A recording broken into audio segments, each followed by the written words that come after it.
In the middle of a heavy downpour, a couple walked as if it were a sunny day in the park. As they neared the river, the man mentioned it was known as the true man-eating river.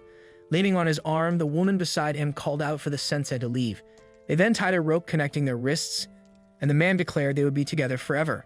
Suddenly, our one and only truck-kun barreled down the muddy road and helped the couple achieve their dreams.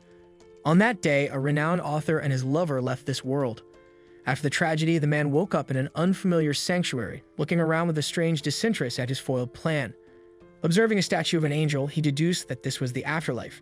However, a woman suddenly appeared and explained that this was not the final destination for the dead. She then introduced herself as Annette and explained that this was a place called Zauberberg, a harsh world surrounded by darkness.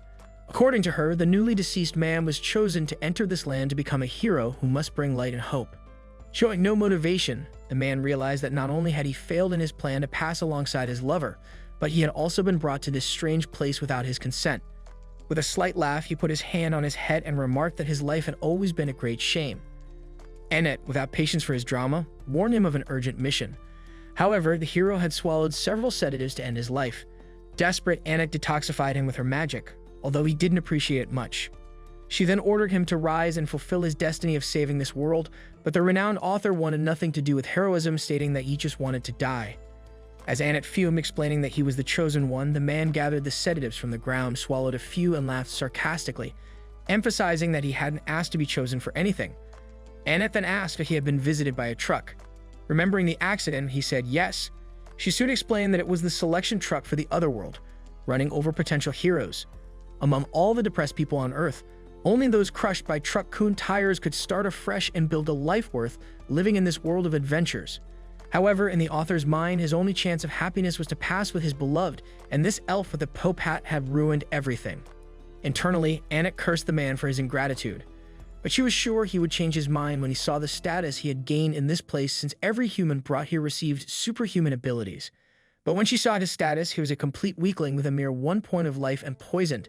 Not wanting to let it go, Annette searched every corner of his status for any special ability she might have missed. However, all she found were packs of cigarettes, sedatives, and a notebook with a pen in the inventory. It was then when she realized that the man was indeed a human trash with lung cancer. The man, not disappointed as he had no expectations, turned his back and announced he was leaving. Feeling guilty, Annette grabbed his wrist and apologized, assuming they might have brought him by mistake, given that he was extremely weak. She made it clear that he would not survive in this world. But once again, he laughed and replied that this had always been his life, whether in his original world or now. Not wanting to leave the human alone, Annette asked him to stay inside for now, as going out would expose him to many dangers. However, the sensei didn't expect to live on, as he wouldn't mind giving up everything to never exist again. Saying this, he turned and left while the guide watched with teary eyes, noting that this human was different from the others. There was a time when Annette took pride in guiding inhabitants from another world, welcoming people with open arms and getting excited to meet all kinds of folks from alternate realities. That was until one day she received an arrogant boy, one of those employees exploited to the bone by his company. The idea of becoming a hero went to his head. The kid bragged about everything he did, and every time Annette found herself praising his performance without thinking that maybe she had become just a hero worshiper instead of a woman guiding the representatives of light in this world. To reverse this situation, she asked Sensei to at least find a profession before leaving. He turned with a smirk and informed her that he was already a born writer, nothing more, nothing less. He said goodbye to the girl with the pretty ears and left for good. As the sanctuary gate closed, Annette was sure she had been waiting for this man to arrive. Instead of a thrush or a vulture in this world, fierce and aggressive dragons flew in the skies. Beneath them on the ground walked the depressive writer who didn't understand a single thing written on the direction signs. As if that weren't enough, he had no doubt that he would never find a cup of coffee around there. Out of nowhere, some internal system alerted that he had discovered the landmark Great Plains of Erston, earning him 5 experience points. With a terrible headache, Sensei asked the voice to stop talking inside his ear, but the system then announced that he had leveled up to level 2, using a noisy heroic symphony in the background. Not long after, he noticed the presence of a death tree holding a girl hostage, and she begged the adventurer for help, assuming that's what he was, of course. However, the writer didn't lift a finger. He just observed, noting that today was the day he met people with strange ears. Regardless, he acknowledged that women on the brink of death have a unique charm, so he asked the girl if he could write a romance based on her. She screamed to be saved again, and he finally realized she needed help. He stretched his arms up to grab her, but his height wasn't enough. The girl then asked if he had a sword or spell, but just as he was about to answer, Sensei was also grabbed by the death tree. At least he was relieved it was by the neck because it cut off his air supply. With little time left, he said it was a pleasure to meet her, but she didn't feel the same. Pleasure is something they wouldn't experience when the tree used its suction to steal their life force. In other words, they had only a few minutes to live. Hanging by his neck, this was the sole thing that Sensei had prayed for. As he felt weaker, he sang the song, "I Have to Go Now," until his neck bent forward in his final moments. However, ominous energy soon escaped his body, spreading through the death tree's branches until it consumed the entire structure, causing an explosion that freed them both. While Sensei lamented his survival, the system announced that 300 damage had been inflicted by the adventurer's poison. To make his headache worse, the symphony returned to announce another level up. Curious about all this, the cat girl asked what his deal was because he pretended to be weak, yet after what just happened, he clearly had some sophisticated tricks up his sleeve. He didn't answer her question and just reflected that for the 5th time he had asked for death, death did not come. The girl then says she doesn't know why the guy is depressed, but she's happy that he survives, so she thanks him for the help, invites him to her home, and asks the adventurer's name. He then introduces himself as Osamu, but is usually known as Sensei. But when the man feels his hand being pulled by the girl, he immediately remembers Sakin, who said the exact same thing when they were about to swim in the river. Thinking about this, he wonders if Sakin also came to this world. Repeating his beloved's name over and over, the cat girl thinks he's calling her by that name and tries to correct him by telling her real name. But all Sensei does is repeat Sakin's name. With the arrival of the breeze, the writer finds a reason to live amidst this insanity, stating that he will find Sakin wherever she is. With the red string tied around his wrist, he intends to reunite with the woman of his life so they can continue the plan that went wrong last time. Meanwhile, Anik prays to the gods of Zauberberg to protect this adventurer, hoping to meet him again one day. Contrary to her expectations, her wish is granted sooner than she imagined because Sensei is opening the door at that very moment. Excited, even though she met the guy 20 minutes ago, she runs to him as if he returned from war after 4 years of marriage. However, the cat girl shows up behind him, killing the mood. Not wanting to be involved, Sensei announces he's looking for a lady named Sakin, driving the guide crazy with each new woman entering the story. However, Annette says she has no idea who that is, so Sensei sets off on his quest without a single clue. The cat girl reassures him that she's sure the lady is somewhere around. And since it's still a long way to her house, she invites her companion to make a stop in the city of Roth Castle. With that, she pulls Sensei by the arm and Annette immediately shows up to teach the feline a lesson, saying it's absurd to hold a man's hand in public. Confused, the cat girl asks why this woman is following them, but the guide has no answer. With that, the short girl assumes Annette has her eye on Sensei, driving Annette crazy trying to justify herself in every possible way, emphasizing that her job is to guide the inhabitants of the other world. Hearing this, the cat girl discovers Sensei is not from this planet, which explains why he's so strong. Annette is confused because his stats say otherwise. The girl then explains that Sensei killed the Tree of Life with a single attack and saved her life. Imagining that her rescue created an intimate bond between them, Annette starts feeling sick with jealousy, kneeling and exuding a dark aura while cursing the cat girl. Ignoring the drama, Sensei finds a perfect bed for himself and announces he's going to take a nap and to wake him when they reach the city. He bids farewell to Annette and Tama before closing the coffin. The cat girl complains that's not her name, making the guide laugh and boasts she was called by the correct name. The journey truly begins with Annette pulling Sensei's coffin by a rope. In the late afternoon, in a palace located somewhere in this unknown world, a young maiden gazes at the beautiful sea view from a balcony. The scene shifts back to the girls who had been dragging their sensei for so long that the cat girl lost her patience and demanded he walk on his own. When there was no response, Annette checked if he had died, but his status showed he was merely napping. Since they were near their destination, the elf asked Tama to carry the coffin again, causing the cat girl to complain once more that that wasn't her name. Inside the coffin, Sensei dreamed of holding his beloved Sachin in his arms again, eager to continue what they had started. Eventually, the group arrived in the city of Roth, where Sensei began to realize he was in an entirely different world. This revelation sparked his artistic imagination with all the things he could never have envisioned.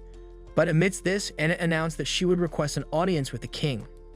In the throne room, the supreme ruler of Roth introduced himself as Thomas, alongside his daughter Charlotte. The king then offered the group accommodations in the castle for the night, which pleased the travelers, but there was a condition. He loved hearing stories from travelers and wished the adventurers to share their experiences and memories with him. Given he had just arrived and wasn't the most proactive adventurer, Sensei asked if talking about sleeping in a coffin was enough, making Thomas think it was a death threat.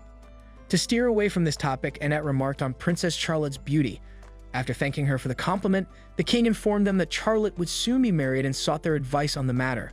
Before explaining further, he summoned two men to the throne room. He then introduced them to the two candidates for the princess at hand, the brave knight Gomes and Otto, the wandering minstrel of love. The king then explained that due to the influence of the Demon King, monster activity had recently increased, and considering his age, Thomas couldn't handle this threat alone, so one of these two would become Charlotte's husband and the next king. However, since the princess had not yet chosen her suitor, Thomas wanted the candidates to weigh in. After pondering for a few seconds, Sensei said that he had no idea, as this decision would determine the future of the princess and the kingdom, and it shouldn't be placed on the shoulders of strangers who had just arrived and were unknown to everyone. To conclude his statement, Sensei commented that Thomas was a terrible tyrant who didn't deserve the crown he wore. The two women accompanying Sensei tried to smooth over the situation, explaining that he came from another world and didn't know how to behave appropriately here. That night, the writer gazed out the window of his room until Annette woke up and asked if he was having trouble sleeping. Sensei then confessed that he never could sleep, leaving the elf momentarily speechless. However, she soon asked who this Saksheng he always talked about was. But before he could answer, the cat girl's tail poked out from under the blanket, revealing that she had been sleeping on the writer's lap the whole time. She then scolded the girl for resting on Sensei's no-no square, but the cat girl defended herself, explaining that she was protecting herself from the cold, which was customary for her kind. She further accused the elf of being jealous, which she claimed was the real reason behind Annette's outburst. However, in the middle of their argument, Sensei left the room to get some air and decided to take a walk around the castle. He found Charlotte on the balcony where she spent most of her days, gazing at the moonlit water. Sensei then approached and commented on the beauty of the landscape, saying that the lake was so lovely it made him want to drown in it. Charlotte expressed her shock at his morbid comment, which made Sensei laugh, noting that she cared more about his life than he did. Changing the subject, Charlotte confessed her dilemma about choosing between Gomes and Otto, explaining that the knight, despite being a recent arrival in the kingdom, was beloved by everyone and had gained authority among the soldiers, earning the king's trust. For these reasons, she felt she should choose him. However, Otto was her childhood friend who sang songs that comforted her whenever she felt down. Sensei observed that Charlotte was a kind-hearted girl who cared about her father. Unlike her, his life had been a disaster, with multiple suicide attempts deeply affecting his parents. However, throughout his life, he had never asked anyone to decide how he should live. He advised Charlotte to follow her own desires. The next day, the king gathered the group of travelers in the throne room to witness his daughter's decision regarding her marriage. Annette also remarked that for the good of the kingdom, the young woman would surely choose Gomes, while the cat girl thought the musician suited the princess better. But at that moment, Thomas asked his daughter to stand before the chosen man and make her vows. She slowly walked up to Sensei, took his hand, and declared that she would end her life with him. Everyone was shocked by her declaration, and Annette even fainted. Charlotte explained that, as she had mentioned the previous day, Otto sang to her when she was depressed, but he also sang when she was fine, sometimes annoying her all night with a new song. She didn't want to marry Gomes either because he was smelly. Desperate, Thomas urged his daughter to choose one of the men offered to her. However, she stood her ground, condemning her father's attempt to force her into marriage without considering her feelings. She stated that she didn't want to marry at all, and only Sensei had asked her what she wanted to do with her life. Amid this, Gomes revealed why he had an unpleasant odor. He then removed his armor, revealing himself to be a minotaur, a servant of the Demon King of Wrath. His plan had been to marry the princess, ascend to the throne, and then deliver her to his master. Sensei then asked if she had realized he was a monster, but she had only sensed his stinky smell. Embarrassed, the Minotaur declared that he no longer needed to ascend the throne and would simply kill everyone. As the cat girl attempted to wake Annette, the kingdom's guards engaged the monster but were swiftly defeated. A pillar, shattered by the Minotaur's punch, nearly collapsed onto Annette, but the cat girl rescued her just in time. She retaliated with a knee to the giant bull's face, demonstrating that she wouldn't fall as easily as the soldiers. Otto then played a tune which gave the cat girl the illusion of being empowered, but the music actually did nothing. The Minotaur then attacked with his horns, but she evaded and struck him once more.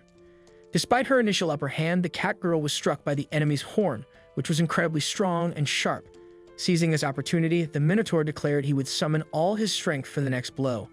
However, Sensei interrupted the battle, mocking the monster by calling him a little cow and instructing him to assist him in ending his life. After all, the princess had just rid herself of her foolish father, and the little cow's magnificent horns seemed the most stylish route to the afterlife. Everyone was shocked by Sensei's approach except the Minotaur, who agreed enthusiastically. He then announced his intention to kill the king, everyone in the room, all the kingdom's citizens, and finally burn everything to ashes. While Charlotte appeared distressed by this, Sensei remarked that it was fine by him since he wouldn't be alive anyways. The Minotaur wished the couple well in the afterlife and charged at them. But on the brink of death, Charlotte wept and resolved to live and protect her people. Hearing this, Sensei commented on the princess's kindness as he had imagined and then pushed her out of the horn's path, declaring she wasn't suitable to be his death partner. At that moment, Annette woke up and conjured a strong light barrier that blocked the Minotaur's attack. The elf vowed never to let Sensei die as long as she was around. Besides blocking the attack, the level 18 cleric managed to break the enemy's powerful horn, impressing even the cat girl. Calling the cat girl Tama, Annette asked her to play her part. She then charged at the giant bull with a wild cat strike, sending the massive creature flying out of the castle, destroying the wall and plunging him into the lake. As the adrenaline wore off, Tama awkwardly thanked Annette for saving her life. She then smiled and also thanked Tama for saving her. Behind them, Otto declared he would turn their friendship into a song, but Tama told him to run away. While Charlotte gazed through the hole in the wall, her father knelt before her, begging for forgiveness for not considering her feelings. In tears, the king pleaded for the princess's forgiveness, but she touched her father's shoulder and expressed her desire to be heard regarding the kingdom's issues and her life. They soon embraced and cried together in reconciliation, while Sensei remarked that he had failed to die once again. A day later, a soldier alerted them about the arrival of monsters near the south gate, prompting the queen to order her royal guard to eliminate the threat. Sitting on the throne with her crown, she remembered the duty of protecting the kingdom and relied on her men for this. Dragging Sensei once more, his two companions commented on the princess's boldness in becoming the ruler of Roth, but worried about a 16-year-old girl handling the challenges of governing a kingdom. Overhearing the conversation, Sensei commented from inside the coffin that the girl had chosen this for herself, so they shouldn't worry. He noted that women on the verge of death are beautiful, but those who rise on their own are equally wonderful. As they dragged him, Tama asked if he could walk on his own. But Sensei, distracted, admired the beauty of the blue sky that illuminated his deep, dark circles. Eventually, the girls get tired and decide to take a break so they can eat something. Our lazy protagonist emerges from his coffin, eager to eat, but they only have bread. However, Sensei would much rather have some boiled tofu, so Annette decides that they should look for some in a nearby town. The group is only a few days away from reaching Tama's hometown, but Annette would like them to make a stop at a temple. Normally, an Otherworlder arrives at one of the 4 temples in this world and then heads directly for the Dark Lord's castle. However, Sensei's goal isn't to defeat the Dark Lord, he just wants to find Sachin. This means that they have to visit the 4 temples to gather information on where Sachin is. Tama is shocked because this means that if they have a hard time finding her, they will have to travel all around the world. Annette doesn't even want Sensei to fight the Dark Lord because it's too dangerous, and Tama once again teases her for being in love with him. Annette denies it and explains that Sensei just gave her hope when she had given up on her job. Tama points out that Sachin might be Sensei's soulmate, so Annette admits to traveling with him to find this out. Tama agrees to go with them until they reach her hometown, but Annette's half-hearted thank you makes Tama realize that Annette would rather be alone with Sensei. Annette ditched her job, so Tama wonders if she will even be allowed into the temple. Annette isn't worried though because the head priestess of this next temple is a dear friend of hers. Besides that, Annette didn't just leave her post without notice, she sent her letter of resignation using her familiar. This familiar makes its first appearance by snacking on Sensei's head. Annette scolds the little monster but gets even more upset when she finds out that it didn't deliver her letter of resignation. Sensei points out that the little beast is pretty loyal for returning to its master, and he names it Melos. Melos seems to have taken a liking to him, but Sensei just wants to get more rest. Just then, Sensei must tell Melos to quiet down as he begins to panic when a terrifying dragon appears. Dragons are this world's most powerful monsters, and it terrifies the girls with a scream. Just then, a girl calls it Ryuka and tells it to stop. Annette and Tama are confused as the girl approaches the dragon, so they tell her to be careful. They are shocked, though, when this girl speaks a different language to the dragon and tames it. The girl assumes that Annette and Tama's group has already suffered casualties because of the coffin and recommends that they leave this incredibly dangerous area. Sensei emerges from his coffin, assuming it's time to eat, and the girls ask the stranger to forgive his rude behavior because he's an Otherworlder. Hearing this infuriates the girl, and she vows to eliminate all Otherworlders. She unleashes a power that terrifies the girls, and her attack must be blocked by Annette's barrier. Annette does her best to hold back the attack, but her shield is eventually broken. The group is badly injured as the girl's attack does massive damage to the area, and Annette concedes that the girl's magic is insanely powerful. The girls vow to protect Sensei at all costs, but the stranger brings them to their knees with her power. The stranger's symbol terrifies Annette even more because it's the symbol of the wrathful Dark Lord. Just then, the girls are shocked when Sensei stands, having had enough of all the dangerous behavior. He points out that the girls have nothing to do with this. Sensei reminds the girl that she's after otherworlders and that he is her only opponent. He tells her to do as she pleases and reveals that he's prepared for his life to end at any time. His friends beg him to stop, but it's too late as the stranger grants his wish and sends her arm right through his chest. The girls are terrified as Sensei collapses to the ground and the stranger reveals that her name is Waldelia. Annette and Tama faint, but Waldelia is shocked when Sensei reveals that he's still alive. He can tell that Waldelia has a lot of hatred inside her, and Sensei says that he can relate. Sensei notes that he has also been consumed by intense hatred before. However, Waldelia is terrified to see him still alive as he approaches her, and Sensei observes that her eyes look very sad. He wants to know why, but Waldelia's terror causes her to flee with her dragon. Uneasy about what just happened, she wonders who Sensei really is. A while later, Amelos brings the trio to the temple they were heading to. The priestess rushes to Annette, but Annette tells her that Sensei needs immediate medical attention as he is in really bad shape. The priestess summons every healer to bring all the healing potions they have. After some time, Sensei is fine and is seen shopping for poison. The vendor explains that the poison is most effective when thrown at a monster, but he is shocked when Sensei just drinks it. Tama is furious because he had just made a miraculous recovery, but the priestesses are glad to see he is doing well. The priestess Yisha explains that she hasn't met anyone named Sachin, but is more concerned about why Annette is traveling with an otherworlder. She is glad Annette quit her job because she is too pure for it, but she's upset to see her traveling with an otherworlder.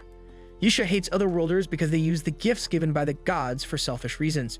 Just then, a strange rapping otherworlder named Kotaro tells the girls to stop arguing and have some fun with him. They ignore him, but Kotaro demonstrates his overpowered skill of mass production, which allows him to produce an unlimited amount of the world's currency. He offers to buy the girls whatever they want. Yisha gets rid of him, but he promises to make them pay. Yisha points out that all otherworlders are like Kotaro. Annette explains that Sensei is different, but Yisha can tell just by looking at him that he is just as destructive as the others. Annette still argues for him and points out that he changed her entire life. Just then, Sensei asks for money to buy some drugs. Annette casually gives it to him, but still tries to tell Yisha that he isn't destructive at all. Yisha is then shocked to learn that Sensei doesn't have a gift. Despite that, Sensei still fought against the wrathful Dark Lord for his friends. Yisha is stunned to hear this because the wrathful Dark Lord was actually destroyed by another otherworlder 7 days ago. Tama is just as shocked to hear this news, and the two girls celebrate because it means peace has finally come to their world. This makes them question who the girl with the dragon was. It is also strange that Sensei arrives 7 days ago, but Anna can only think about how that was the day Sensei completely changed her life. The biggest question is if this world no longer has a Dark Lord, then why was Sensei brought here in the first place? Just then, the girls are startled as Sensei tears up a bunch of papers. Sensei dramatically explains that he was trying to write about the events that have happened since being brought to this world.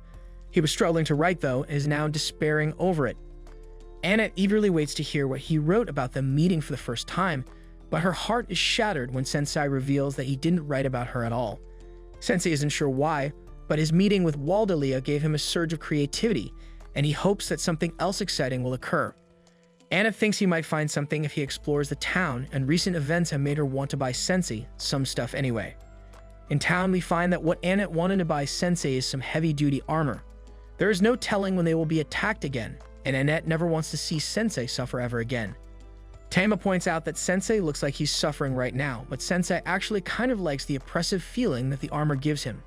The girls go to do more shopping, and Annette tells Sensei to stay there. Yisha finds him, and Sensei explains that he was just searching for new excitement. Yisha declares that Annette will be staying with her from now on because she has always been a pure girl and trusts people too easily. Yisha is sure that Annette will be unhappy traveling with him, so she begs Sensei to break up his party. Sensei just smirks and points out that it's up to Annette to decide what she wants to do. He declares that Yisha has no say in the matter and wonders why she thinks Annette will be unhappy. Yisha explains that it's because Sensei is an otherworlder and she doesn't trust otherworlders.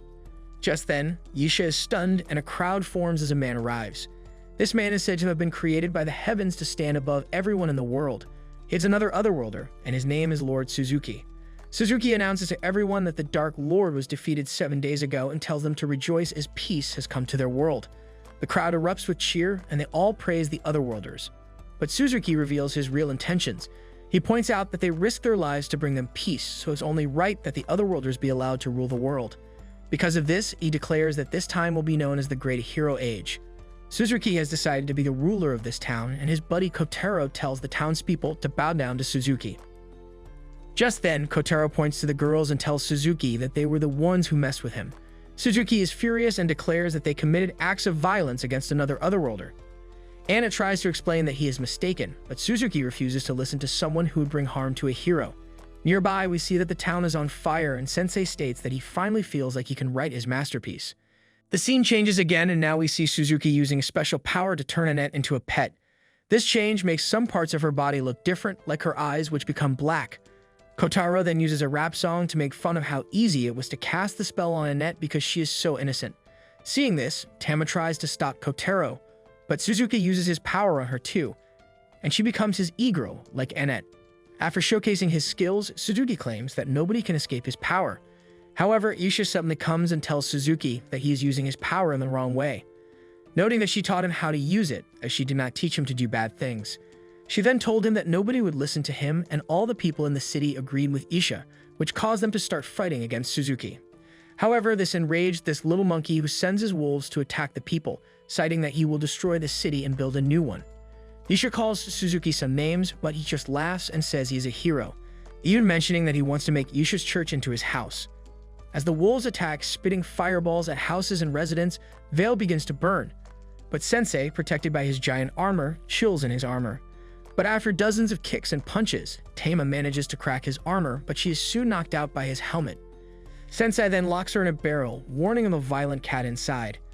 He soon sees Isha overwhelmed in battle and enraged, hears her lament how the Otherworlders misuse their gifts for selfish ends. She recounts that Suzuki was once a calm boy with a weak personality. Intrigued, Sensei starts writing down her story and asks where Suzuki went. Isha says he headed to the church but warns Sensei, who lacks a gift, that he stands no chance against Suzuki. Determined, Sensei insists on writing his masterpiece and Isha accompanies him. At the church gate, Sensei is enchanted by its beauty, while Isha worries about facing Suzuki's superhuman power without a plan. There, Sensei drinks a vial of poison, while Isha considers a stealthy approach. However, he completely ignored her and stormed into the church. Inside, Sensei expresses interest in Suzuki's story, hoping to write a novel about his experiences. But Suzuki, becoming more arrogant, welcomes the idea of an author chronicling his exploits. However, Sensei clarifies that the story is about a man corrupted by power. Feeling insulted, Suzuki orders his wolves to kill the intruders. Isha then steps forward, shooting rays of light to kill some wolves, but one grabs her magic staff, taking her out of the fight. Suzuki orders the wolves to incinerate Sensei, but he deflects the fireballs with his armor's helmet, causing a massive explosion. Turns out, the helmet reveals Milos, who deflects first-level spells as Annette had described. As the flames dissipate, Kotaro begins to worry that these enemies are stronger than they thought. However, Suzuki reminds Sensei that he still has a trump card, the giant wolf. Without delay, Suzuki commands his top pet to attack, and it bites into Sensei's shoulder. But to his surprise, the poison in Sensei's bloodstream quickly spreads to the wolf, killing it instantly. Isha heals Sensei, and Kotaro, panicking at the sight, flees. Isha demands Suzuki surrender, but he reveals his other ultimate trump card, Annette. He orders her to attack, and she draws a dagger, charging at Isha. The priestess, unable to fight her friend, prepares to retreat. But Sensei, however, takes the lead, telling Isha that Annette is stronger than she thinks. Suzuki laughs, confident in his skill, but Sensei believes Annette can choose her own destiny. With Annette's blade in his neck, Sensei tells her she is not a bird in a cage. Inspired by his words, Annette struggles internally, ultimately stabbing the dagger into her own leg. She collapses and Sensei catches her, returning her to normal to Isha's relief. Sensei then asks Isha to heal Annette, which she does, recalling that Annette is stronger than she had thought. After witnessing this, Suzuki's mask of arrogance drops, revealing his real fear as his main skill is dismantled before him. Impulsively, he grabs the dagger and nearly takes his own life, but Sensei stops him, meaning Suzuki alive to finish his book. Sensei then questions Suzuki about his story, prompting the boy to reflect on his past. But Suzuki recalls his life on Earth as a weak kid, unable to stand up to bullying and abuse. Treated like a pet by older kids, he felt powerless and considered ending his own life, but lacked the courage. His life changed when he was hit by a truck-kun, transporting him to this new world. Here, he was no longer a sufferer, but a hero tasked with saving the world from the Demon King of Wrath, armed with a powerful gift. Adapting to his new environment, Suzuki used his domestication ability to bring wild wolves to his side. Despite the promise of being a hero, he was treated maliciously, much like on Earth. This time, however, he had the power to react and refused to let the opportunity slip by. In Suzuki's mind, he hadn't done anything wrong. No matter which world he was in, he would always be a nobody with that determination. After hearing Suzuki's story, Sensei is satisfied with the conclusion of his novel, which he titles Failure in Another World. It tells the tale of a weak man who hoped to live as a hero, but couldn't even become a villain due to his own weaknesses. Sensei then thanks Suzuki for providing the necessary content for the book, but admits it can't be called a masterpiece. He soon tears out one of the pages and creates a magical circle to summon a transfer student. With the circle's power flowing in reverse, Suzuki is sent back to his original world. Shocked, Annette checks Sensei's status and notices that he now possesses the gift of writing. Isha believes this might be a special ability activated only against other transferees, suggesting Sensei was brought to this world specifically to fight these supposed heroes. Frustrated, Sensei collapses, dejected by his failure to write his definitive work. He wonders if he will ever find the person who will inspire him to create his masterpiece, but knows that day hasn't come yet. Despite having sent Suzuki back to Earth, Sensei asks what happened to him. But in another place, the wolves that were once tamed by Suzuki are now free, while Tama emerges from the barrel, confused. Meanwhile, Isha gives Sensei what he wanted most, a brand new coffin with impeccable craftsmanship and golden details. Isha then talks to Annette about how Sensei might play an important role in this world, and that his journey will be difficult and painful. Before Sensei leaves, Isha asks if Suzuki became the way he did because he gained more power than he deserved. As Sensei isn't sure if that was the main reason, but Isha fears Suzuki will return to a miserable life in his original world. Sensei, however, believes Suzuki has the chance to change his story based on what he learned and suffered in this world. Back on Earth, Suzuki submits his resume at the local market to resume a normal life. The interviewer asks why he dropped out of school, bringing back memories that justify his absence. Noticing Suzuki's anxiety, the interviewer understands it must be a delicate subject and decides to give him a chance, asking him to start his new job tomorrow. As Suzuki leaves the market, he feels the cold of the snow and the sound of the wind, extending his hands to appreciate the snowflakes melting on his skin. After Sensei and the others departed, Isha headed to the headquarters of the church to report the recent events. Upon arriving, she noticed her colleague, Wolf, sitting and drowning his sorrows by drinking. She was shocked to see him drinking so early in the day, but he explained that his job was far more stressful than hers. While Isha interacted with others like her, Wolf had to deal with dwarves whose smell he found unbearable.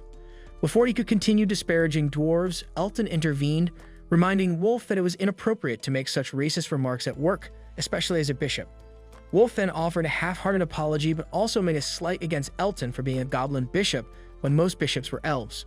However, Elton took little offense and pointed out that Wolf was behaving worse than the dwarves he claimed to despise.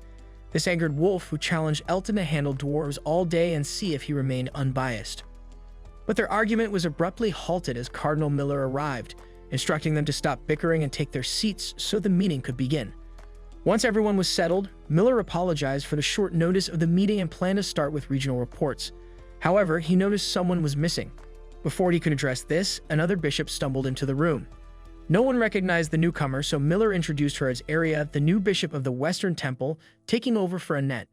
They all took their seats, and Miller asked the bishops to begin their reports. Aria introduced herself as Annette's replacement and reported that nothing noteworthy had occurred in her region.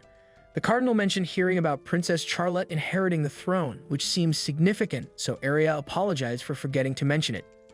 While Aria was trying to avoid reprimand, the goblin bishop Elton interrupted to deliver his report. He stated that his region had been peaceful, with nothing significant to report. Next, Wolf reported on his territory, which was remote but stable, noting that there were occasional conflicts between dwarves, but nothing alarming. When it was Yisha's turn, she had dire news to share.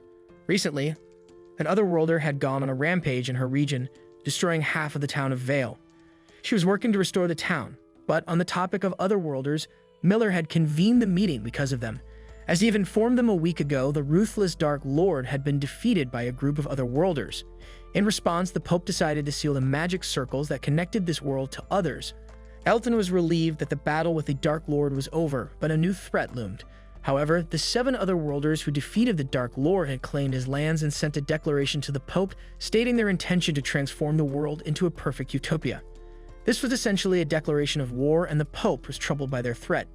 The otherworlders were supposed to be angels sent to save the world, and he had genuinely cared for them. However, now they had turned against him, and the church needed to prepare for the impending danger. They also had to address the Otherworlders causing chaos in each region and the Dark Lord's daughter, who had vanished from his castle. None of them expected the Otherworlders to become the Church's enemies, and if they were united, they would be a far greater threat than the Dark Lord ever was. Arya worried about how they would combat such formidable foes, but Isha had an idea.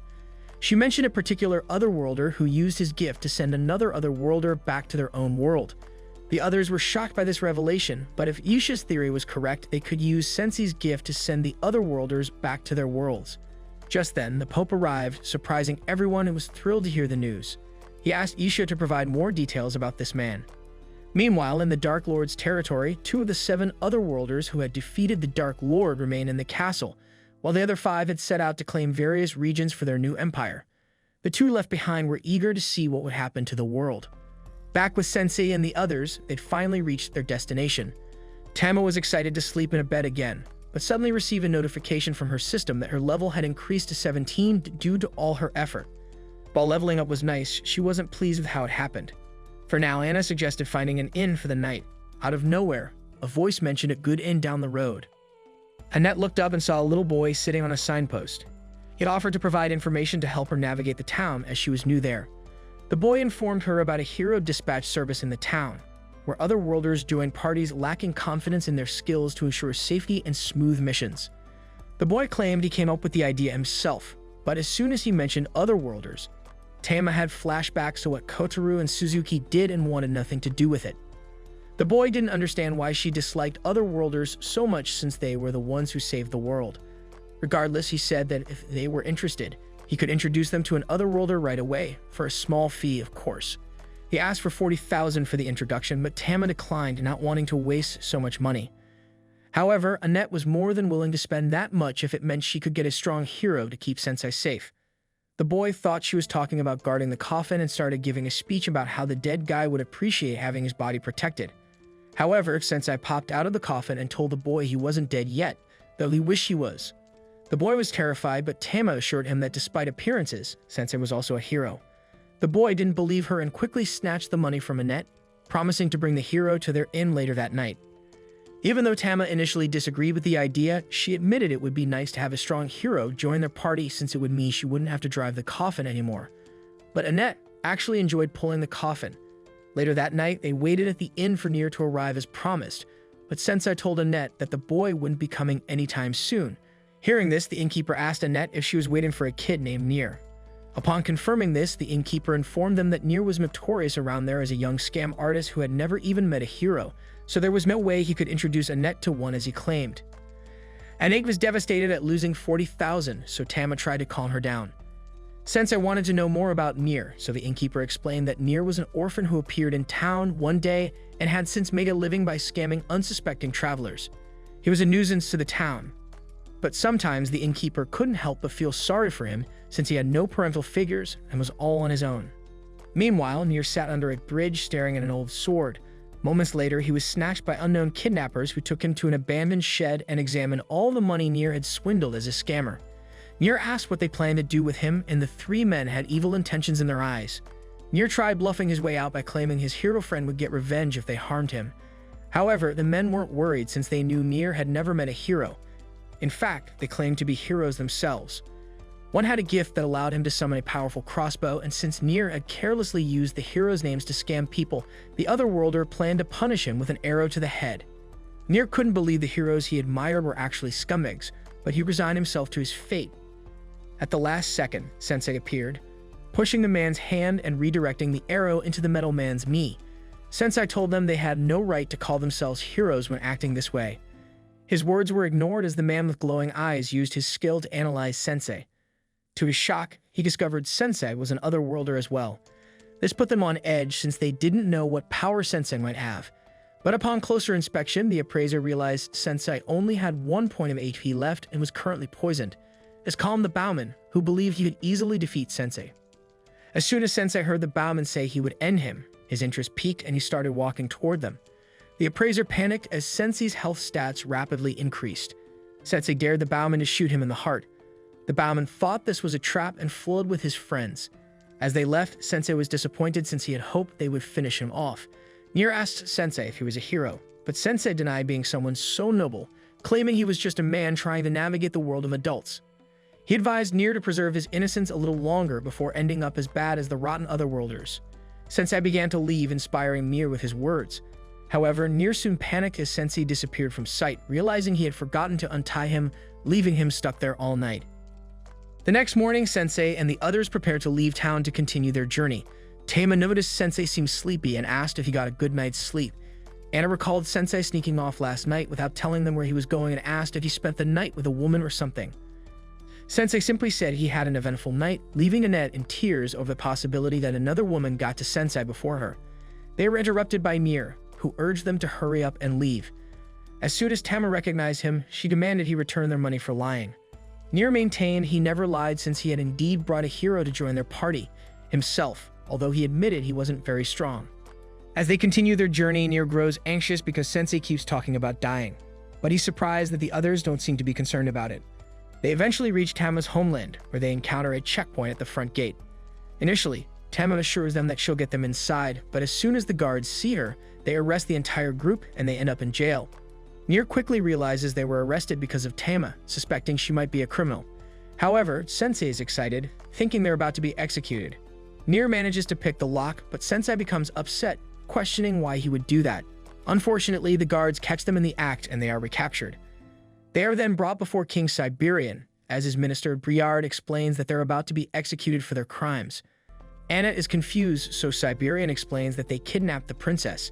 However, Tama interrupts, telling him that it isn't true because she chose to travel with them. At this point, they realize she's actually the princess. She pleads with her father to release them, but he refuses unless she stops behaving foolishly.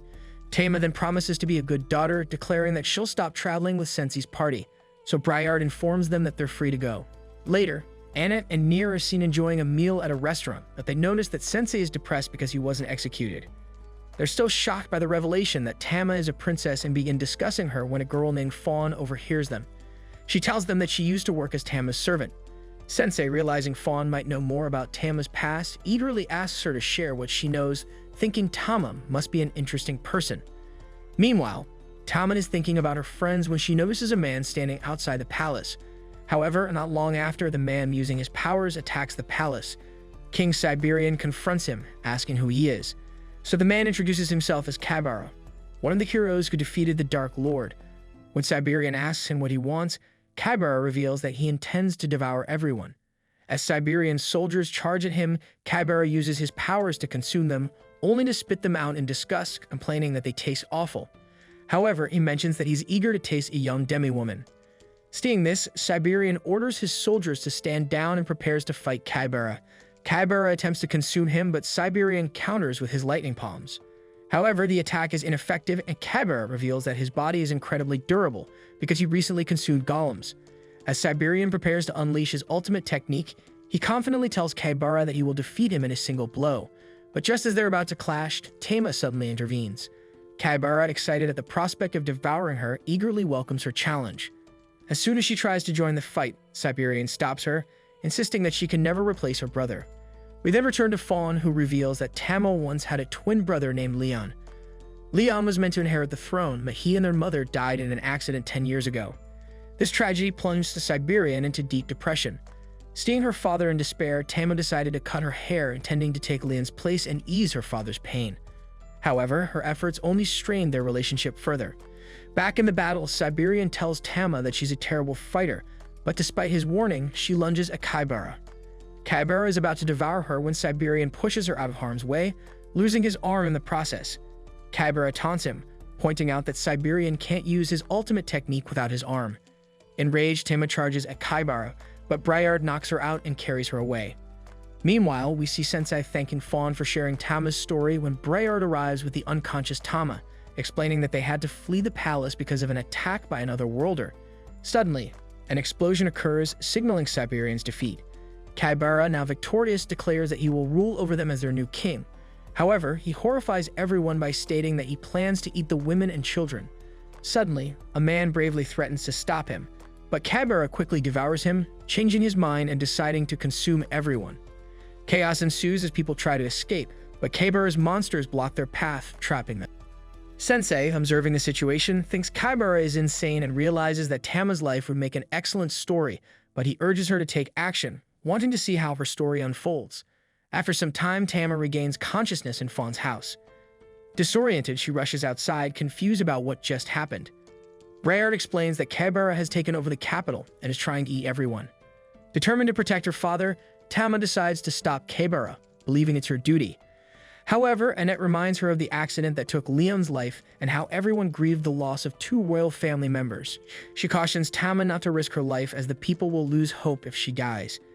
Annette reveals that they have a secret way to defeat otherworlders, and they head to the palace with Sensei and Mir.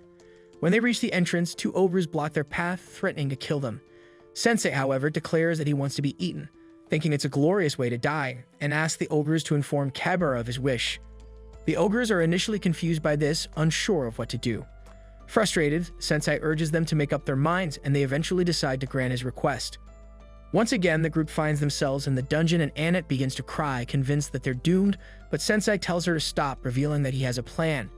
He then pulls out a lockpick he had saved and instructs Mir to work his magic once more. Meanwhile, Minister Briard entered Matilda's room intending to deliver soup, but discovered that the princess had escaped through the window. In the throne room, Kaibara contemplated which baddie to devour next, while a furious and chained Siberian stood beside him, bloodied and enraged.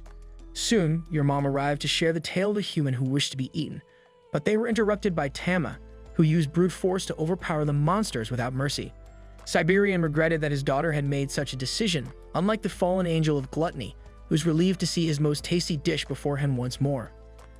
When Matilda was a child, she loved watching her father and brother train in martial arts. However, she couldn't participate because she was a girl, destined to be a princess like any other. Siberian was strict with his son because one day Leon would become king and needed to be strong enough to carry the entire kingdom on his shoulders. Briard also often remarked that Leon had a kind heart, but Siberian was only concerned with his son's strength. One day, he noticed Matilda watching through the window and scolded her for getting into trouble outside. Seizing the moment, Matilda asked if she could train too. However, the king insisted that she needed to know her place as a princess, saddening her. In her room with her mother, Matilda confessed that she hated her father for not allowing her to practice martial arts like Leon, stating that she didn't want to be born a princess. Seeing her daughter's distress, Lapalma hugged Matilda and urged her to listen carefully to what she was about to say. Whatever Lapalma told her, it must have been significant, for Matilda now found herself in a life-or-death struggle against the fallen angel of gluttony, who boasted about using her father as bait to lure her in. Still, the princess swore she would defeat Kaibara with her own hands. Kaibara, the invader, planned to toy with Matilda before devouring her, using her father's secret technique against her. Ironically, Kaibara had stolen this ability and named it gluttony, perverting the kingdom's traditions with his arrogance.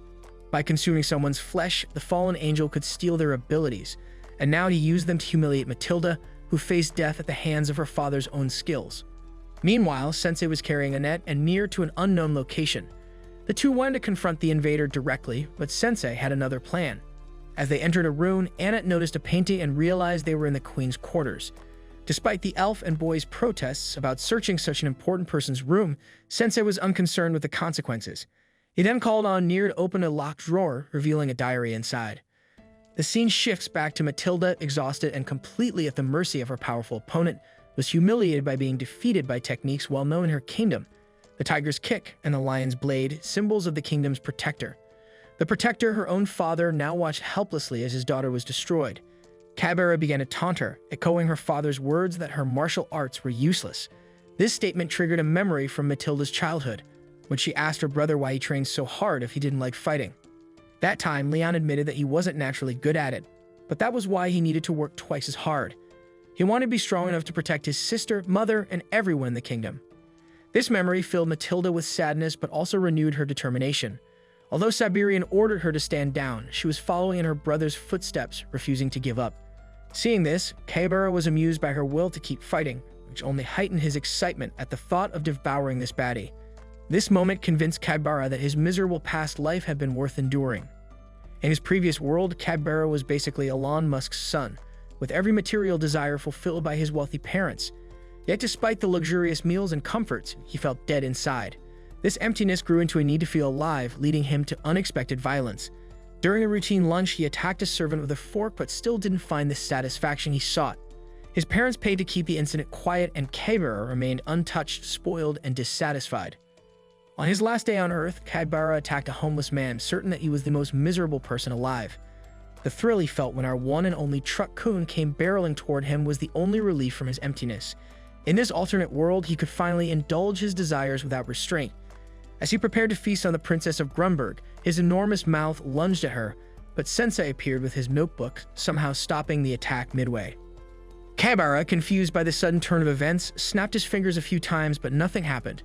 Frustrated, he demanded to know who this mysterious figure was.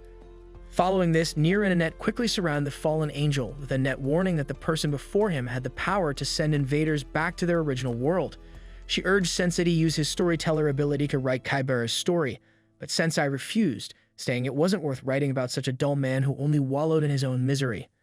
Offended, the fallen angel, who prided himself on being a predator, unleashed a massive burst of power, isolating Matilda with brute force. He then vowed to eliminate everyone present before devouring the Demi's flesh. Matilda, overwhelmed with guilt, blamed herself for everything that was happening. She had insisted on fighting, tried to take Leon's place, and now felt responsible for the dire situation they were in. But when Sensei placed his hand on her shoulder, she asked him what she should do now. In response, he pulled a book from his sleeve, dedicated the story to Matilda, and handed it to her to read. As Tama opened the book, its pages magically flew into the sky. Sensei reflected on Matilda's past, realizing that she had suppressed her true feelings because of her kindness and clumsiness. Throughout her childhood, she had been trapped by her father's vision of what an ideal princess should be. After the tragedy that took her mother and brother, Matilda tried to lift her father's spirits by stepping into the role of the ideal prince. But by doing so, her most sincere feelings remained hidden, never understood, until today. Instead of bringing herself closer to her father by imitating Leon, Matilda only created more distance between them. One day, her mother had told her who she should truly be, and Sensei showed her the page recalling that moment. On that day, La Palma had asked for her daughter's attention, telling Matilda that her life was hers alone and that she should live it as she pleased. Matilda had objected, saying her father would never allow it, but La Palma had smiled and promised to convince the king to give their daughter more freedom. After all, she emphasized, all her father truly wanted was to see his daughter happy. Since then, Matilda had found herself at a crossroads, torn between living as her father wanted or as the ideal prince in her brother's place. Struggling, she couldn't decide which path to take, but Sensei knew that neither was truly ideal for her, because she was Tama. Hearing the name given to her during her recent adventures, the princess saw the pages of her story shatter like glass, along with the chains that had imprisoned her. With that, Sensei told her it was up to her to write the rest of her story. Suddenly, the divine beast's crest then began to glow in Matilda's hand, astonishing her father. Leon had known about this hidden power because he had once seen the crest appear on his sister's hand. On that day, he had been about to run and tell their father, but Matilda had asked him not to, knowing that Siberian didn't want her involved in martial arts. As she reflected on this, she saw her crest weaken more and more. Siberian, who had been watching his children from the shadows, knew that the light had never appeared again because of his own fault. His excessive attempts to protect Matilda had locked away her natural gifts. And it was then he asked for her forgiveness. However, Kaibara had just finished digesting the king's flesh, boosting his power to its maximum. The fallen angel mockingly remarked that if this were a manga or anime, Tama would now awaken her powers, defeat the villain, and have a happy ending. But he assured her that wouldn't happen. With that said, Sensei eagerly awaited what would happen next, observing that while we are often deceived by hope, we are also deceived by despair. Even when pushed into the depths of panic, he believed there is always a thread of hope to cling to. Inspired by these words, Tama charged at Kaibara using a combination of the cat's distraction and the cat's headbutt, which for the first time managed to injure the fallen angel of gluttony. Enraged, Kaibara recklessly counterattacked, but Tama seized the moment to invoke her ultimate technique, the divine beast's banquet, King's Fangs. This powerful strike obliterated the enemy with unimaginable force. After the victory, Tama fainted and Annette slowly began to heal her companion. Sensei then returned La Palma's book to Siberian, who thanked the writer for guiding his daughter in this critical moment. However, Sensei replied that he had merely written his book. Briard noted that the princess had awakened the ultimate technique, King's Fangs, but that her power was still incomplete. Just as Briard finished speaking, Kaibara revived, much to his own surprise, taking the form of the gigantic body of a demonic insect. Turns out he had secretly consumed the flesh of the deceased demon king, causing infinite power to surge within him. He then raised his beastly form to destroy every living soul in the chamber. However, Waldelius suddenly appeared and decapitated Kaibara. Before dying, Kabara mocked the Demon King's daughter's presence, remarking on how delicious her father's flesh had been, so she ended his life with Gojo's purple. Sensei greeted Waldelia with sad eyes and asked if she felt any better after avenging one of her father's tormentors, but she didn't respond. Instead, she warned that she would eliminate the author next time before leaving with her dragon. Sensei then confessed that one day he would like to write the story of the girl who avenged her father's death, but whose sadness never faded. The next day, the heroes were thanked for saving the royal capital of Grunberg. However, Tama decided to stay at the castle to support the king, and although she would miss her friend, Annette respected her decision. Later, the princess received a visit from her father in her room, and he advised her to continue her journey with the comrades she had arrived with. He didn't feel so old that he needed the protection of a novice, but he asked her to return at the end of her journey. Tama didn't hesitate before taking off her princess dress and promising her father that she would one day be as strong as he was. As his daughter departed, Siberian took his wife's book and remembered her and their deceased son. Meanwhile, Sensei told Mir that he didn't have much talent for carrying coffins, so Mir told him to walk on his own since he wasn't doing so well. However, Sensei replied that it wouldn't be necessary. Just as he finished speaking, Tama came running to rejoin the group. After a while, the group comes upon the World Tree. Annette explains that the tree is sacred and offers protection to everyone who visits. She reveals that the town of Tanerico is nearby, describing it as a place where villagers live in harmony with nature. She suggests they visit the town. When they arrive, they're shocked to find a casino there, realizing that it was created by outsiders. The group witnesses people gambling and even killing each other, leading the girls to believe that something must be wrong. However, Sensei thinks the townspeople are corrupt and have chosen this reality for themselves. He then realizes he's out of his pills and panics, resorting to eating stones to cope. They go to the mayor to find out what happened to the town. The mayor explains that Tamerico used to be peaceful, blessed by the World Tree, until the outsiders arrived and built the casino, which attracted chaotic people from all over the world. He also mentions that the World Tree has started to wilt because its spirit is displeased with the current state of affairs. The mayor pleads with Sensei's party to restore the town to its former state, but Sensei is distracted, asking the mayor if he can get more pills. Suddenly, a warrior named Yamada, who reveals himself as an outsider, appears. He insists that he's different from the others and that he wants to bring peace to the town. He promises to help the villagers, and Annette thinks they should join forces with him. However, she soon realizes that Sensei has disappeared. We then see Sensei wandering around town, unhappy because he's starting to feel healthy and wants to find a way to ruin his health. He spots a cave that looks suspicious and decides to check it out, finding it filled with people smoking. Excited, he asks if he can join them, but a girl named Eshi approaches and invites him to her bar instead. There he starts drinking, saying he wants to drink himself to death because he's unhappy with his life. Eshi asks what he was doing in the cave, mentioning that the people there are addicted to leaves from the World Tree. He explains that he's out of sedatives and feels restless because he doesn't want his mind and body to become healthy. Eshi promises to help him relax, telling him she's a dancer.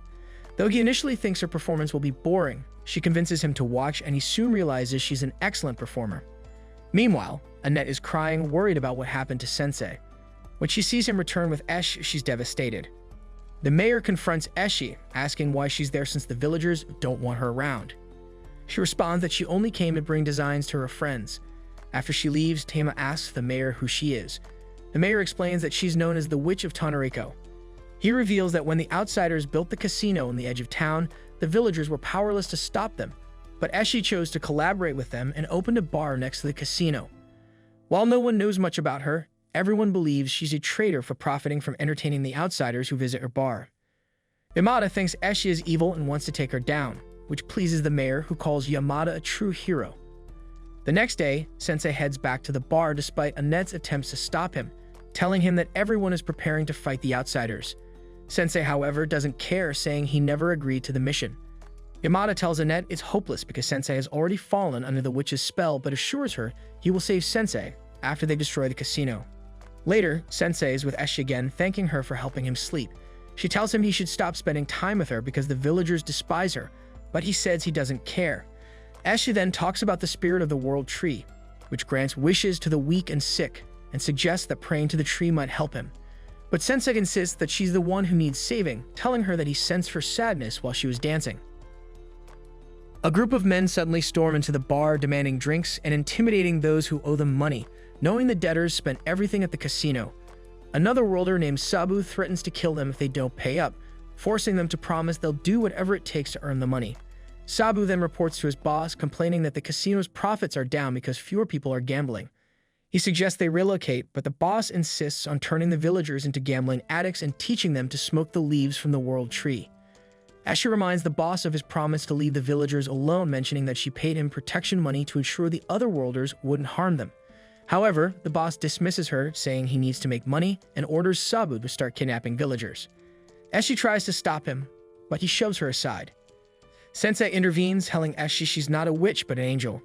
Suddenly, the ground starts shaking and everyone rushes outside to find that the casino has been destroyed. Yamada declares to the other worlders that he's going to take them down for destroying the town's peace. Sabu orders his men to attack, but Sensei unexpectedly confronts Yamada, stating that he can't stand people who act self-righteous. Yamada urges Sensei to come to his senses and focus on what needs to be done, but Sensei simply thanks Yamada for his opinion and insists he'll never change his ways. Yamada vows to demonstrate true righteousness and charges at the other worlders with his sword of justice, which instantly blows them away. Realizing they're outmatched, the worlders retreat. Yamada then asks Esh if she wants to fight him, but she only thanks him for saving the town. The villagers celebrate, hailing Yamada as their savior, but they still harbor hatred toward Esh. Yamada urges them to forgive her, but they throw stones at her and demand that she leave the town. Sensei intervenes, explaining that Eshi fought to protect the town, keeping the other worlders in check to prevent them from invading the village. He argues that she's the true savior and shames the villagers for their behavior, but they refuse to believe him. Heartbroken, Eshi decides to leave, apologizing for the trouble she caused. The villagers are pleased to see her go, but Yamada is stunned by their cruelty. He asks Sensei if he knew this would happen. Sensei replies that it's difficult to distinguish right from wrong and that he despises self-righteousness, as such people often believe they're fighting for the greater good without question. Yamada begins to doubt his actions, but Sensei tells him he's not sure either, pointing out that the town has banished its true protector. Sensei then leaves with his party while the mayor tells Yamada that the other worlders made a fortune selling the world tree's leaves and he plans to continue the practice. The mayor believes the world tree will recover now that the worlders are gone and offers Yamada 10% of the profits if he becomes the town's bodyguard to protect their business. Yamada falls into despair, realizing the mayor is just as corrupt as the worlders. Meanwhile, Annette wonders if Sensei saw the whole picture, but Sensei reflects that he's no different from Yamada because he failed to save Eshi. Suddenly, they notice the world tree drying up, causing the villagers to panic. Eshi reappears before Sensei and thanks him for understanding her. She grants him her blessing, hoping he finds peace in his life. Sensei notices his jar glowing, pulls it out, and realizes that Esh, who is actually the spirit of the world tree, has granted his wish. The group soon finds themselves in a scorching desert, where the intense heat becomes unbearable. However, Sensei seems to enjoy the heat, though he might just be on the verge of passing out from heat stroke. Teima, overwhelmed by the heat, asks Annette if they really have to cross the entire desert, since there's nothing but endless hot sand ahead. Annette is unsure if they should continue. She wants to take the shortest path to the Dritten Temple, which cuts through the desert, but with the current conditions, she doubts they can make it without succumbing to the heat. As the group struggles, they notice that Nier is handling the heat perfectly fine. Nier then reveals that the heat doesn't bother him because he was actually raised in this area, so he knows how to navigate the desert with ease. This is a relief for the group as Nier can now guide them through the barren wasteland. His first tip for surviving the desert is that, despite the heat, it's actually safer to travel during the day. The night brings a higher risk of encountering monsters or bandits, making the daytime a better option, or so it should have been. Unfortunately, they still get ambushed by bandits. The bandit leader, another worlder named Toru, claims the territory as his own and demands a fee for the group to pass. Tama, already exhausted from the heat, is frustrated by this turn of events, but with no other choice, Anna tells Sensei to hide inside the coffin. However, the coffin is like an oven in this heat, so she changes her mind and tells Sensei to stay out instead. However, it seems Sensei has passed out from heat stroke, making him an easy target. Toru notices this and decides to go after Sensei. Seeing this, Nier stands to protect him, but he's too scared to draw his sword. Toru mocks Nier, pointing out that it's clear he has never held a sword before and reminding him that wielding a sword means being prepared to die.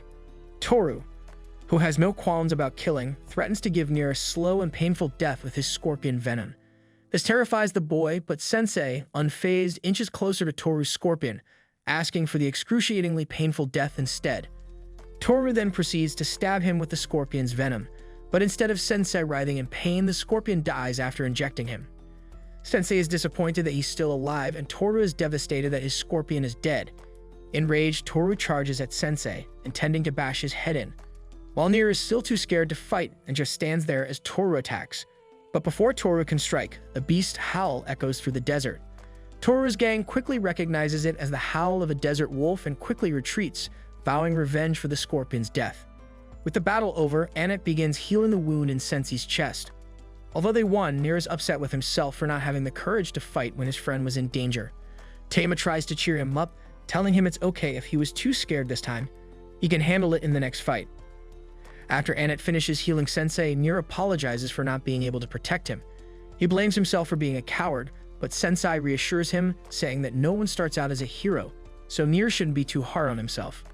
However, Anet is concerned about the beast they heard earlier and doesn't want to stay in the area for long, so she asks Nier to lead the way. Feeling better now that he has a way to help, Nier leads the group to his childhood home, a place called the Was Orphanage. Nier tells them they can stay here for the night.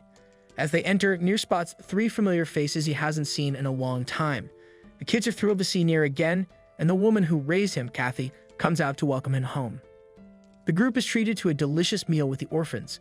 Nier is especially excited to have some of Kathy's cooking, which is even better than usual thanks to a kind stranger who has been donating ingredients to the orphanage recently. Kathy wishes she could thank the person, but she has no idea who it is. One of the kids asks Nier if he's become the valiant hero he promised to be before leaving. Nier knows he's not a valiant hero yet, but he tells the kids that he's technically part of a hero's party, which isn't a lie since Sensei is considered a hero from another world. Sensei, however, denies being a hero, saying he's just an author who writes stories.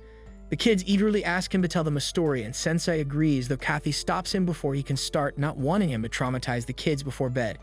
Later that night, after everyone has gone to sleep, they hear the wolves howl again, this time much closer.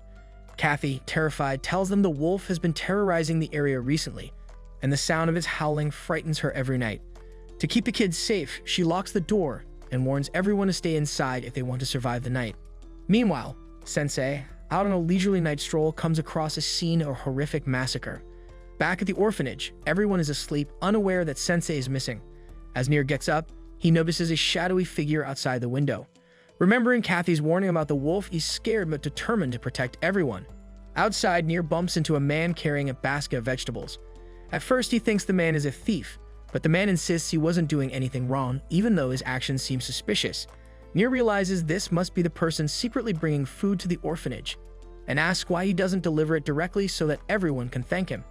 The man says he doesn't need thanks, he's content just watching the kids' happy faces as he spies on them through the windows. The man may be a bit odd, but his intentions are good, so Nier invites him to sit with him. The man asks why he hasn't seen Nier around the orphanage before, so Nier explains that he's been traveling but grew up at the orphanage after his parents died when he was young. A sword Nier carries belonged to his father. Now Nier dreams of becoming a hero worthy of wielding the sword his father left him, hoping to make the others at the orphanage proud to call him their big brother. However, finding the courage to take action is still a struggle for him. The man is moved to tears by Nier's story, telling him that he's a great kid. Nier, however, doesn't see anything great in himself. To lift his spirits, the man asks Nier to share some stories about his travels, and Nier is happy to oblige. Meanwhile, Sensei, who has been quietly observing, takes notes, finding Nier's story intriguing. Nier and the man talk through the night, and by the time the sun rises, the man is ready to leave. Nier invites him to join everyone for breakfast, thinking they'd all love to meet him. Although the man appreciates the offer, he prefers supporting them from the shadows, feeling he doesn't deserve any thanks. Sensing the man's sadness, Nier wants to cheer him up and asks if he has a bit more time to spare. The two head out into the desert, and with the man's keen sense of smell, they quickly locate an oasis. Together, they gather a variety of crops for the orphanage. Back at the orphanage, Sensei, tired of the kids' antics, retreats into his coffin to escape them. Anet and Tama find this hilarious, but their laughter is interrupted by a noise outside. They're surprised to discover a bounty of food left on the doorstep. Later that day, Nier is exhausted from the morning's hard work, but he's happy knowing he gathered food for the orphanage and spent time with the man. A little while later, Kathy rushes into the room with terrible news. One of the kids, Nate, has been kidnapped by Toru's gang. Toru is outside, threatening to harm Nate unless the orphanage pays a ransom. Tama is outraged that Toru would stoop so low, but she assures Kathy that she and Anet will save Nate, asking everyone else to stay inside. As they confront Toru, he orders his men to attack, and Anet and Tama engage in battle, though they struggle and could use some help. Nier, however, is paralyzed by fear again. Before he becomes a target, the man from earlier appears and pulls him to safety. Nier is in tears, overwhelmed by his cowardice. He knows Nate is in danger, but his body won't let him do anything to help. The man, haunted by memories of his own past failures, vows not to let the same thing happen to Nier. He reveals that he's an otherworlder who, back on Earth, lost someone dear to him because he was too weak. But here, in this world, he finally has the power to protect those he cares about. The man transforms into the very wolf that has been terrorizing the area and launches a ferocious attack on Toru and his gang. Seeing the wolf, Toru drops Nate and tries to flee, but the man, driven by a desire for revenge, is determined not to let him escape. The man's rage is fueled by the pain of losing everything to people like Toru, and he's ready to exact his revenge. Nier, realizing the immense pain the man has endured, understands that if the man kills Toru, he'll lose the kind person he once was. Gathering all his courage, Nier draws his sword and steps between the man and Toru, stopping the man from delivering the final blow. Toru tries to escape again, but the man destroys his scorpion bike. Before the man can finish Toru off, Nier steps in front of him once more, dropping his sword to appeal to the man's humanity. This act is enough to snap the man out of his bloodlust. He returns to his normal form, ashamed of how monstrous he had become. Nier offers him a comforting hand, reassuring him that everything is okay. They all return to the orphanage, where the man shares his story. The man explains that he lost his parents at a young age and lived alone for most of his life. One day, a kind boy reached out to him offering friendship and warmth. But their happiness was short-lived as the boy was later cornered and beaten by bullies. The man witnessed the attack, but knowing he couldn't do anything, fled the scene. It was then that he was struck by Truck-kun. Sensei, with his ability activated, clarifies that although he considers the man a coward, he's still much kinder than most.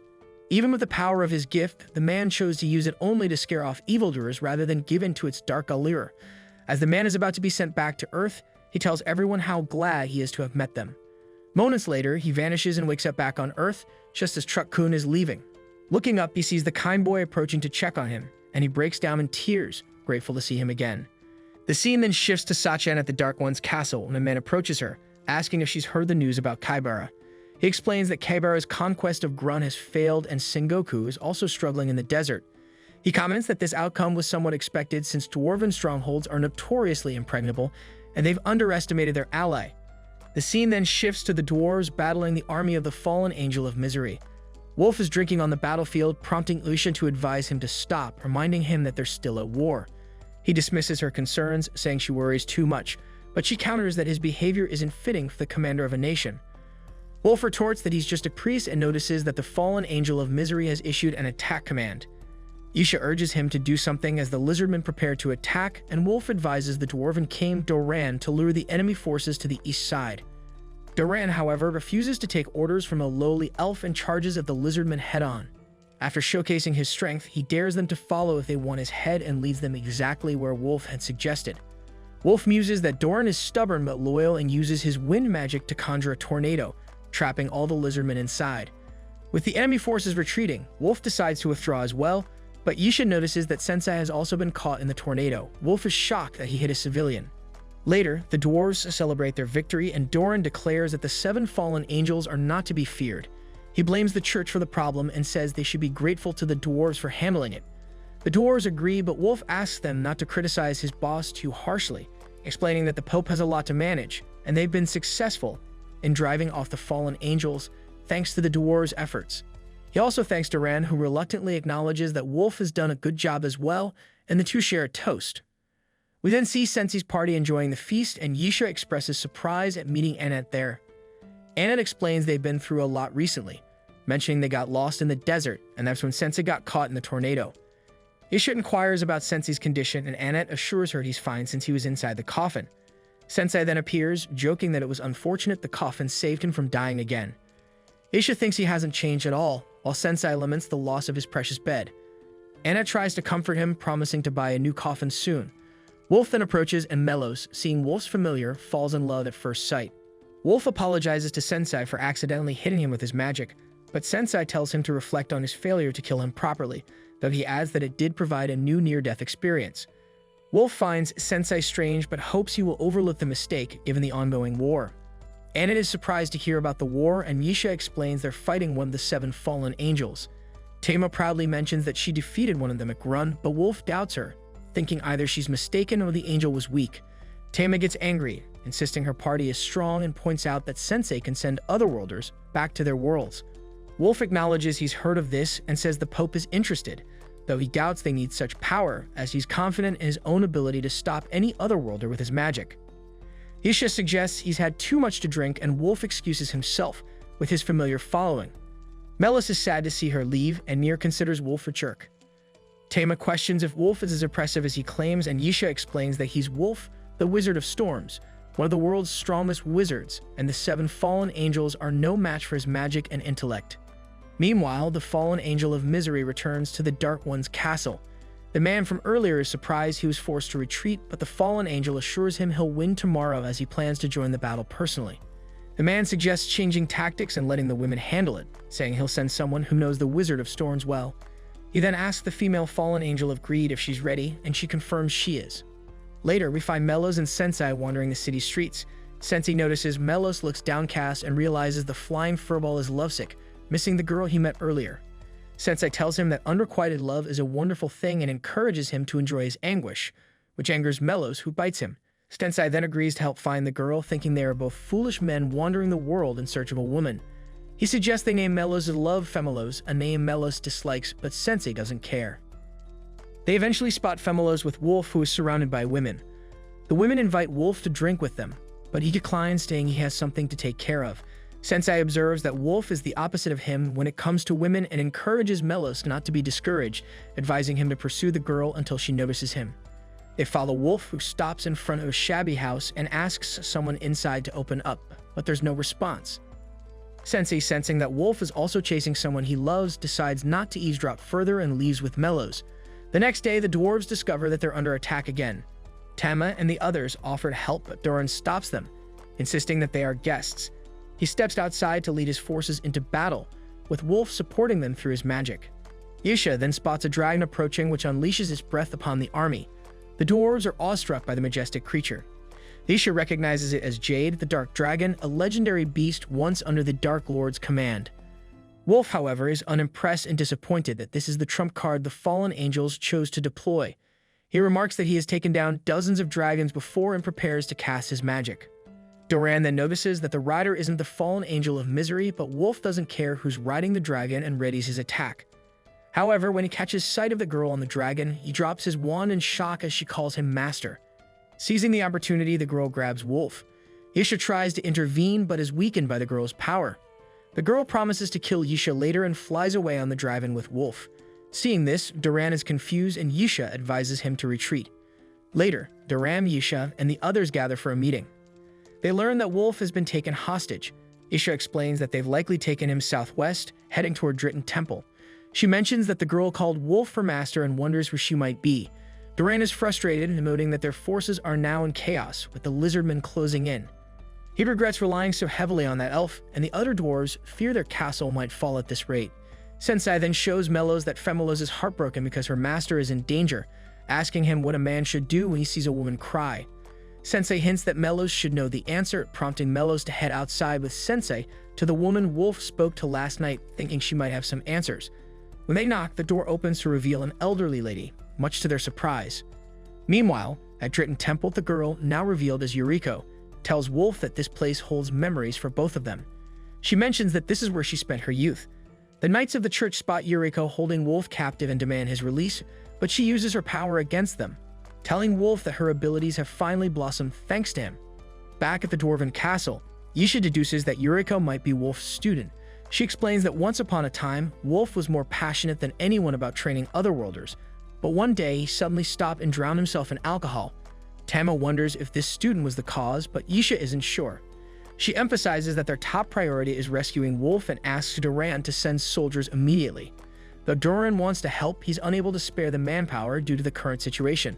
Tama volunteers to take on the mission, and Annette believes that God guided them here to assist. She asks Sensei for his opinion, but realizes he isn't present. Nier informs her that Sensei wasn't there the night before either. Sensei then arrives, carrying the old lady in his arms, surprising everyone. Annette feels jealous seeing him with yet another woman, while Nier wonders if adults don't care whom they're with. Doran reminds them that they're in the middle of a war council. The next day, we see Tama, Annette, and Nier donning new dwarven gear. Doran explains that this is the best equipment he can provide, and they thank him. Sensei asks if the item he requested has arrived yet, and Nier is surprised to see him still carrying the old lady. Doran tells Sensei that the item is too specialized and their craftsmen need more time to finish it. Sensei is disappointed, questioning how they can call themselves a nation of craftsmen if they can't complete this task. Just then, the bandit leader from earlier named Toru arrives. Taman prepares to fight him, but Toru explains that he's reformed after Nier saved his life. He now runs a bus service during the day and guards an orphanage at night. Tama asks what a bus is, and Toru demonstrates his overpowered skill by transforming a nearby beast into a vehicle.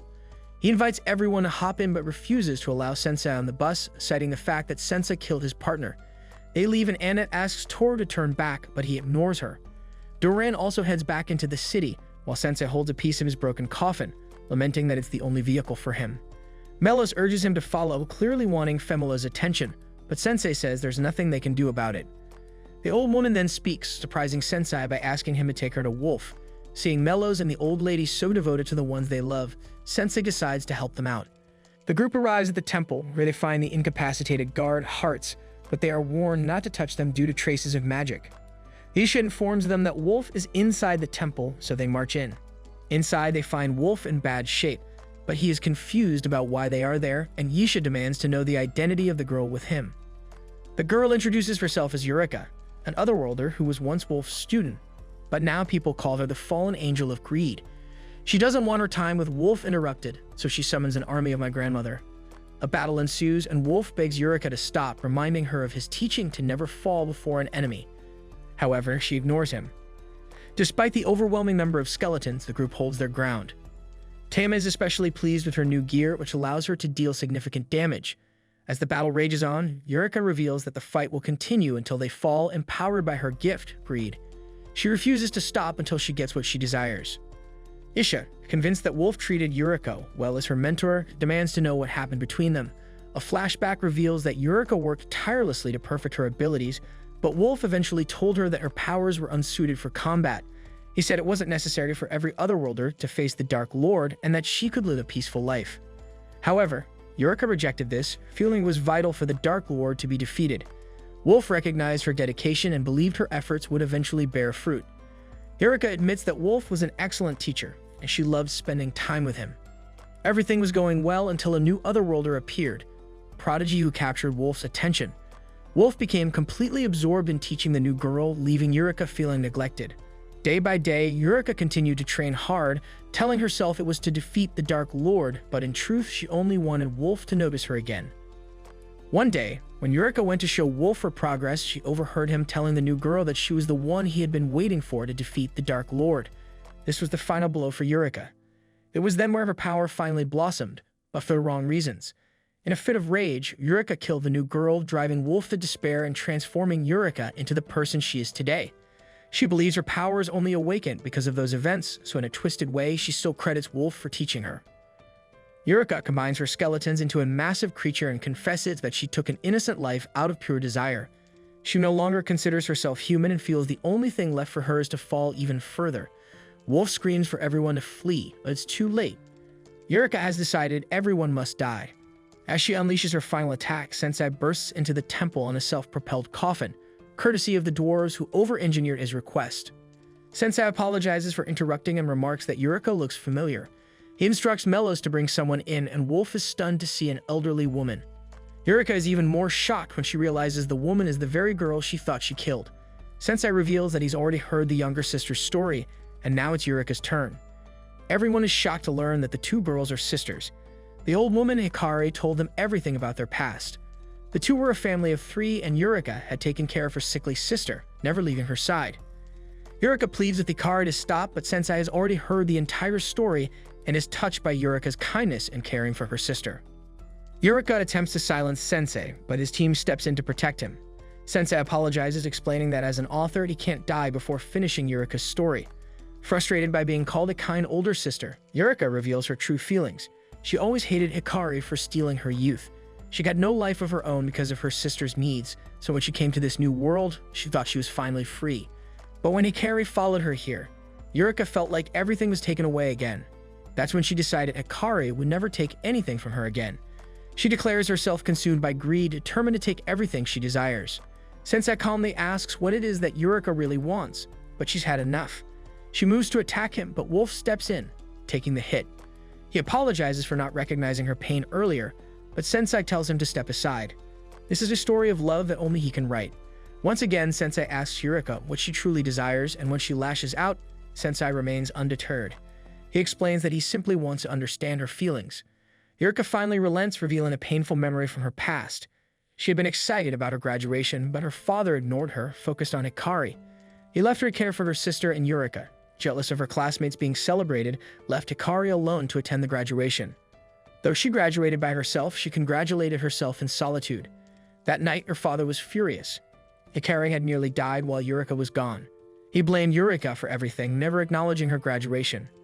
Eureka just wanted to be seen, but that was the moment she met her end, hit by a truck. In this world, Eureka realizes her desire for attention almost cost her sister's life again. She breaks down, confessing that she never felt like a caring sister, only a greedy and ugly person. As she sobs, Sensei gently tells her that everyone wants to be seen. He assures her that she isn't greedy, just a kind girl who struggled with her feelings. At that moment, Hikari approaches Eureka and hugs her, apologizing for not realizing how much her sister had suffered. Sensei then reveals why Hikari was summoned to this world. After Eureka left, Hikari became lonely and lost hope in a world without her. Despite being an old woman, Hikari followed Eureka to this new world just to see her again. Wolf, watching this, realizes he failed as Eureka's teacher. A flashback shows how Eureka was happy to see Hikari again when she first arrived, but was worried about her sister's illness. Fortunately, Hikari no longer felt pain, and Eureka was relieved that her sister wasn't suffering anymore. Hikari had promised to become strong enough to defeat the Dark Lord as long as Wolf let Eureka live a free life. Hikari knew she had taken Eureka's life away in the old world, so she wanted her sister to find happiness in this one. Wolf finally understands that the sisters always loved each other. With this, Sensei's story of love is complete. Eureka's monster is destroyed, restoring Hikari's youth and everything that had been damaged. Wolf also returns to normal. As the sisters prepare to return to their world, Eureka apologizes for everything she's done, but also thanks Wolf for allowing her to enjoy a piece of her lost youth. Holding hands, the sisters are teleported away. Back in their world, Hikari mentions she had a long dream. Though she feels embarrassed to share it, Eureka reassures her they have plenty of time to talk. Smiling, Hikari begins to tell her sister about a distant world far different from their own. The scene shifts to the dwarves, who are still locked in combat with the lizard man. They manage to force the enemy to retreat, and one of the dwarven soldiers informs the king that they have won. However, the king remains somber, stating that their victory won't be complete until Wolf and the others return safely. Elsewhere, the Pope receives word that an otherworlder has been removed from this world, likely by the power Isha described. The Pope concludes that this must be the person he's been waiting for, destined to be the savior of the world. Back at Dritten Temple, Wolf praises the teen for their efforts and suggests returning to the castle. Tama teases him for acting like a leader despite not having done much. Nier informs Sensei that they are ready to leave, but Sensei responds that someone else is approaching. Suddenly, the fallen angel of misery bursts through the temple roof. He declares that with greed and gluttony defeated, he will put an end to this fight himself. Wolf sarcastically thanks Misery for his timely intervention, joking that it would have been bad if the battle ended without him doing anything. He then attempts to defeat Misery with a wind spell, but it has no effect. Misery explains that his armor renders magic useless.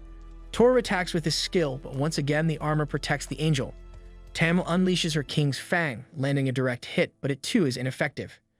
Misery then draws his sword to strike Tama, but Nier steps in, breaking Misery's sword with his own. The angel recognizes Nier's blade and retreats, advising him to sharpen his strength. Tama hugs Nier, praising him for fending off a fallen angel, and the others commend him as well. The scene shifts to a celebration at the Dwarven Castle. Isha tells Wolf she's happy the Otherworlder sisters got a happy ending, but Wolf isn't so sure. He notes that the sisters were unhappy both in their original world and in this one. Summoned only for others' benefit, their lives were marked by suffering, leading Wolf to question the Pope's methods and the morality of their world. Meanwhile, Sachin approaches the Dwarven Castle. She walks in unopposed, and at the party, Sensei encourages Melos to propose to Femelos, since he helped save her master. Melos presents her with flowers, but she rejects him instantly. Later, Sensei comforts Melos, telling him that sometimes, no matter how hard one tries, their love may not be reciprocated. As they talk, Sensei is surprised to see Sachin. Sachin refuses, noting how much Sensei has changed.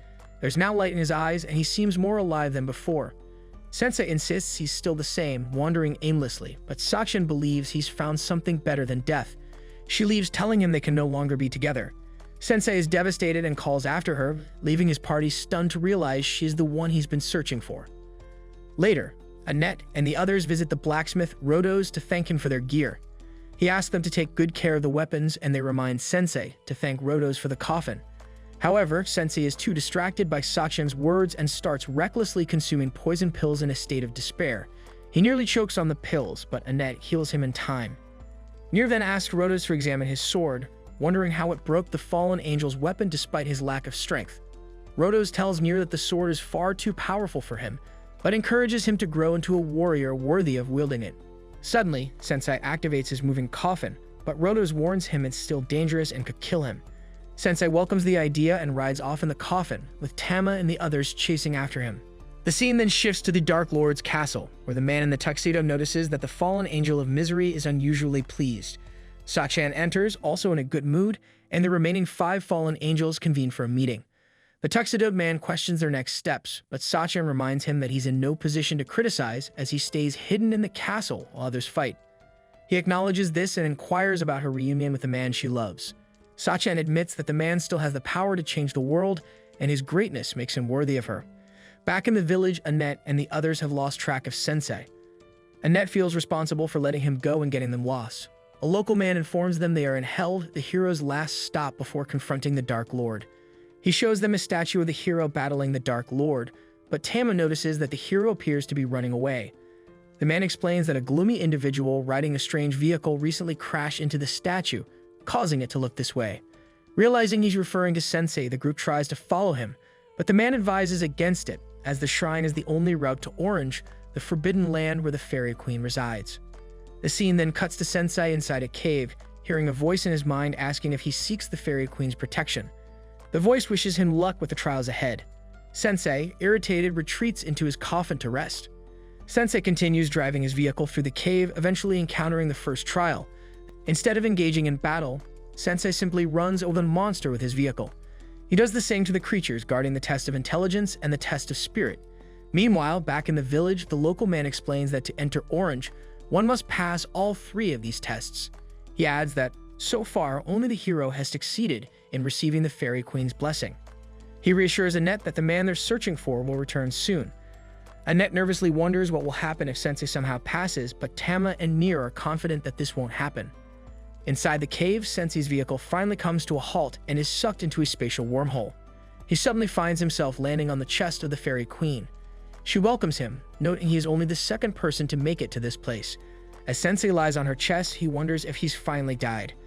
The Fairy Queen's twin attendants, Solulu and Alulu, greet him in Orange, the land of the fairies. Solulu asks how long he plans to stay on the Queen's chest, but Sensei, uninterested, remains where he is. Solulu gets upset, but the Queen, Obelisk, calms her down, introducing herself as the Fairy Queen. She explains that she grants her protection to those who reach her domain and tells him that the fairies desire peace in the world. His task is to accept her protection and help fulfill this wish. Before granting her protection, Obelisk asks Sensei what is most important for saving the world, trust in others or absolute power. Unmoved, Sensei dismisses both options, saying that the person he trusted has left him, and now all he wants is to die. Solulu, frustrated, demands he choose from the given options, but Sensei says he's done with trying to save the world. He mentions losing Sachin, his soulmate, and that nothing else matters to him now. Solulu is baffled by his attitude, and Alulu wonders if they made a mistake. Obelisk, however, is intrigued, noting that Sensei carries the protection of Eshi, the spirit of the world tree. Solulu can't believe that such a broken man has Eshi's blessing. Obelisk wonders why an earnest spirit like Eshi would choose him and asks what blessing Eshi gave. Sensei reveals it was the gift of infinite poison pills. Even more puzzled, the Queen reflects on her past. She once granted her blessing to the hero, but despite his efforts, he failed to bring peace to the world. Now the world is in greater chaos. The elves in the north claim to be popes, the 7 fallen humans have defeated the Dragon King ruler, and countless otherworlders have complicated the balance between good and evil. Obelisk believes that those with righteous hearts can't fix this, and that Sensei's arrival here is no accident. She tells him that the world has brought him here and that in time he will reunite with his soulmate, Sachin. While she won't ask him to save the world, she hopes he'll live a little longer and continue his journey. Sensei, realizing Obelisk is trying to encourage him, thanks her for her kindness. She gives him a whistle that can summon fairies when he's in trouble and bids him farewell as he is teleported out of Orange. The fairy twins, still confused by the encounter, wonder why the queen decided to help someone so strange. Back at the village of Held, Annette waits anxiously for Sensei's return. Suddenly, Sensei falls from the sky, crashing into the hero's statue once again. Everyone rushes to check on him, and Sensei apologizes for making them worry. The man from the village notices the statue has been damaged even further. Sensei blows the whistle he received, summoning Solulu, who appears confused and demands to know why she was called. Sensei asks her to fix the statue, which she initially refuses. However, Obelisk contacts her via a portal and clarifies that when she said the fairies would help Sensei, she meant Solulu specifically. Frustrated, Solulu reluctantly repairs the statue. Meanwhile, at the Dwarven Castle, Yisha is furious that Sensei and the others left without saying goodbye. Wolf comments that this is typical of them, and Yisha reminds Wolf that he was supposed to present Sensei to the Pope. Wolf shrugs it off, saying they were wrong to interfere with his mission in the first place. We then see the Pope contemplating what the world expects from Sensei, whether it's peace or chaos. Obelisk in turn reflects that, regardless of the outcome, the fate of the world has now been placed in the hands of Sensei and his party. The final scene shows Sensei's party continuing on their journey. This then marks the end of today's anime recap. If you enjoyed the video and want more of it, please support the channel by leaving a like and subscribe. Let's help us reach our current goal of 20,000 subscribers.